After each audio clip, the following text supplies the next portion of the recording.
Pencatat Sandiga Empire, pemegang saham terbesarnya, adalah Amel Alvarendra. Ini dia. Kinan menatap nama itu dan berkata dengan dingin. Gavin telah membantu Kinan dengan penelitian keluarga Alvarendra, jadi dia akrab dengan silsilah keluarga mereka. Mungkinkah itu kehilangan kelima keluarga Alvarendra, saudara perempuan kandung David? Gavin terkesiap. Kinan mengangguk. Seharusnya dia. Gavin menggerutu dengan marah. Tidak heran mereka mengincar Antajaya Group. Ini semua adalah hasil karya keluarga Alvarendra. Apa sebenarnya yang mereka lakukan? Mereka mencoba melahap aset keluarga Dirgantara, Kinan menyimpulkan dengan dingin. Inilah yang dikatakan Arga padanya. Menurutnya, tujuan keluarga Alvarendra adalah untuk mengambil alih kekayaan luar biasa keluarga Dirgantara. Gavin mengejek dengan cemoohan, mereka ingin menelan keluarga Dirgantara? Jelas mereka telah menggigit lebih dari yang bisa mereka kunyah. Mereka mencari kematian, kata Kinan dengan kebencian yang mendalam membaca nama Amel di layar. Itu benar, Kak. Kamu harus menunjukkan kepada mereka betapa bodohnya mereka karena mengejar kita, hancurkan mereka dan jangan menahan tawanan. Gavin bersorak dengan amarah yang berapi-api. Dari sudut pandangnya, saudara perempuannya tidak terkalahkan, musuh ini pada akhirnya akan jatuh seperti yang lainnya. Ketika Kinan sedang memilah-milah catatan Sandiga Empire, dia membiasakan diri dengan situasi perusahaan. Sebuah rencana muncul di benaknya. Dengan senyum jahat, Kinan berkata, mereka ingin menelan Antajaya Group? Mari kita lihat siapa yang memiliki selera makan yang lebih besar. Kak, apakah kamu sudah punya rencana? Gavin bertanya dengan penuh semangat. Kinan mengangguk. Iya, garis besar kasarnya. Ini akan menjadi awal dari akhir keluarga Alvarendra. Hebat, sudah pasti berakhir untuk mereka. Kak, aku mendukungmu, Gavin terus bersorak. Kinan menatapnya dengan tatapan tak berdaya di matanya. Dia bahkan belum memberitahunya rencananya.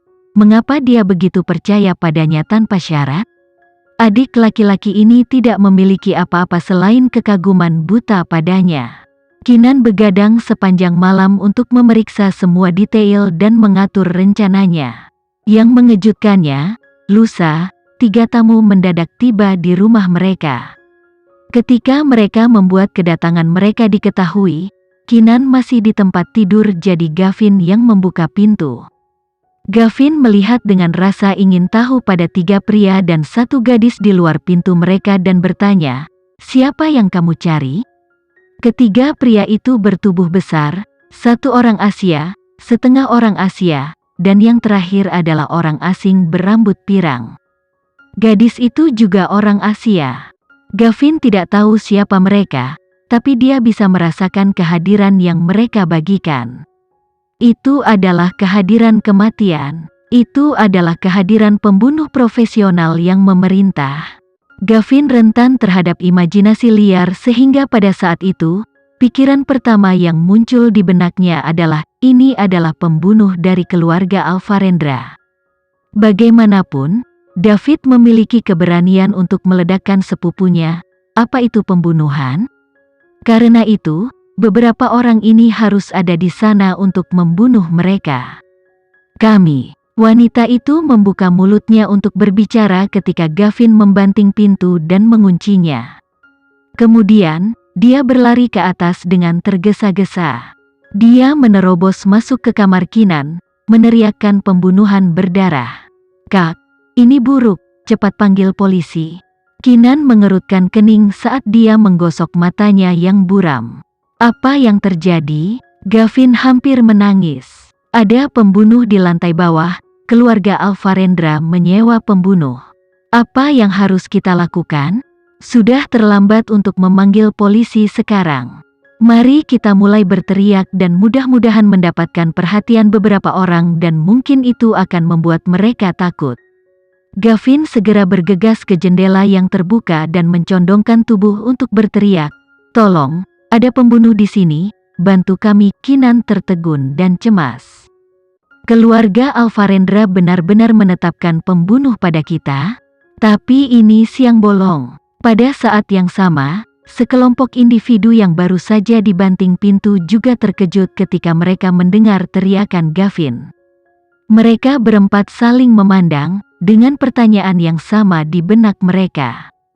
Apakah dia membicarakan kita? Setelah dia mengirim penjaga keamanan pergi dengan banyak permintaan maaf, Gavin berbalik untuk melihat apa yang disebut pembunuh berkerumun di sekitar saudara perempuannya dengan gembira. "Kinan, lama tidak bertemu. Aku sangat merindukanmu."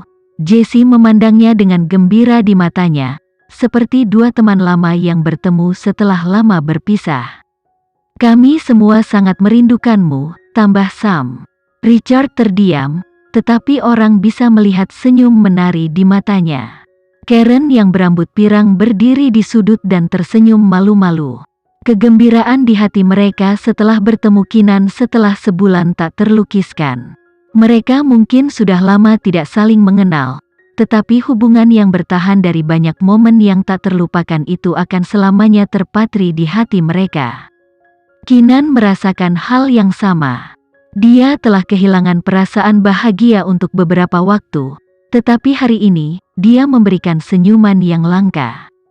"Kenapa kalian semua di sini?" Sam menjatuhkan tas bahunya ke lantai dan bersandar malas ke sofa. "Hal-hal dengan Charlie telah diselesaikan, dan kami tidak memiliki apa-apa lagi di tangan kami, jadi kami memutuskan untuk memenuhi janji kami dan datang mengunjungi Anda." Jesse memiliki banyak hal untuk diberitahukan kepada Kinan ketika Sam membicarakan hal itu. "Kinan, tahukah kamu, ternyata alasan dibalik penahanan Charlie adalah karena pelindung jutawan"nya? Singkat cerita, suatu hari ketika Charlie mengawal bosnya kembali ke rumah, mereka disergap. Bos diculik tetapi Charlie pergi tanpa cedera. Oleh karena itu, polisi curiga dia berada di balik penculikan itu. Alasannya adalah dia ingin mendapatkan berlian merah muda yang disimpan bosnya setiap saat yang bernilai beberapa miliar dolar. Adalah satu-satunya yang tahu bosnya memiliki barang itu. Jadi Charlie tidak punya cara untuk membersihkan namanya. Dia dikirim ke penjara selama beberapa tahun. Setelah dia dibebaskan, dia bertemu kami dan membawa kami di bawah pengawasannya. Namun, dia tidak menyerah mencari lokasi bos selamanya. Entah bagaimana Baron mengetahui tentang masa lalunya dan juga curiga bahwa Charlie telah mengambil berlian merah muda untuk dirinya sendiri. Itu sebabnya dia menangkapnya dan menginterogasinya untuk mendapatkan lokasi berlian merah muda. Charlie benar-benar sial karena dia benar-benar tidak tahu di mana berlian itu berada.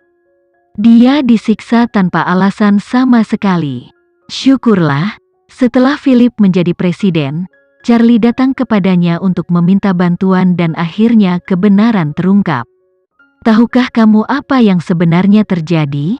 Jesse memandangnya dengan antusias. Kinan menggelengkan kepalanya. "Aku tidak tahu. Pelakunya adalah istrinya," ucap Jesse tidak percaya. Istrinya juga tahu tentang berlian merah muda dan, untuk mendapatkannya dari dia menyewa beberapa pihak untuk membunuh suaminya dan menyalahkan Charlie. Wanita seperti ini benar-benar menakutkan, tidakkah kamu setuju? Dia sudah berbagi berlian dengan suaminya, tetapi untuk menjadikannya miliknya, dia menyuruh seseorang membunuh suaminya. Itu gila. Sam menimpali dengan pendapatnya. Ini menunjukkan betapa rapuhnya hubungan mereka. Lagi pula, berlian merah muda bukanlah aset bersama mereka. Tapi menurut wanita itu, dia hanya merasa bahwa berlian merah muda itu terlalu cantik untuk ditinggalkan di tangan siapapun selain miliknya. Seolah-olah Jesse sedang membayangkan wajah wanita itu ketika dia mengatakan hal-hal gila itu. Jesse menggigil tak terkendali. Kinan tidak tahu harus berkata apa, jadi dia bertanya, "Di mana berlian merah muda itu sekarang?"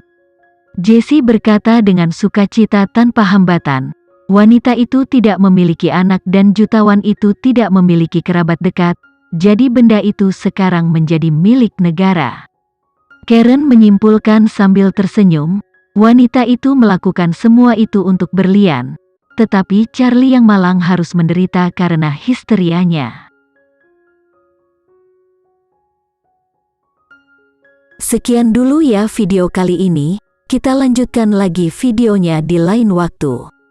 Oh iya, bagaimana menurut kalian? Semoga bisa sedikit menghibur kalian semua. Untuk teman-teman yang baru nonton jangan lupa subscribe ya hehehe. Dan kalau teman-teman ada yang ingin gabung langganan bisa langsung gabung saja untuk dapat fitur yang menarik dan sedikit membantu Mimin. Terima kasih banyak sudah menonton, sampai jumpa lagi, bye bye bye.